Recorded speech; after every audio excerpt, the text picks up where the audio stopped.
Une autre polémique maintenant, la métropole d'Amiens a été prise la main dans le sac.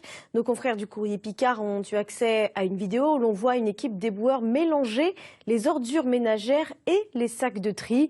Une situation qui peut faire sourire mais qui coûte cher aux contribuables car le coût du tri des déchets est compris dans les impôts locaux. Des précisions et réactions, Paul-Guillaume Hippo et Paul Thierry.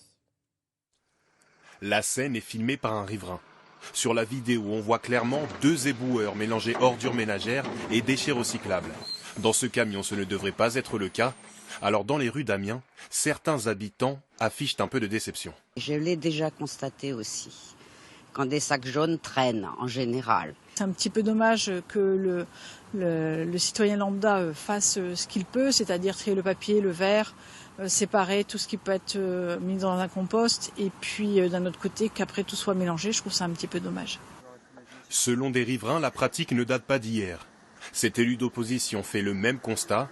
Pour lui, le principe de gestion du travail dit du fini parti doit disparaître. Vous n'êtes pas encadré par un nombre d'heures dans la semaine, mais par des missions à accomplir, donc faire votre tournée, et une fois que la tournée est terminée, vous pouvez rentrer chez vous, même si vous n'avez pas fait les 7 heures ou 8 heures dans la journée. Donc ça peut donner envie à certains d'aller très vite, de faire leur tournée très rapidement, de mélanger des sacs dans la même benne. La métropole, compétente en la matière, dit condamner ces actes. Des faits similaires lui ont déjà été rapportés.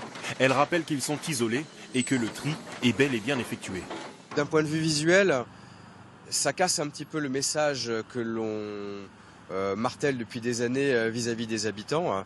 Mais rassurez-vous, le tri peut quand même être fait derrière. Il y a d'autres garde-fous pour ressortir en fait cette quantité qui n'a rien à faire dans les déchets ménagers. La collectivité l'assure, ce manquement ne restera pas sans conséquences. Elle entend garder intacte l'image de la cinquantaine d'agents qui ramassent nos déchets au quotidien. Football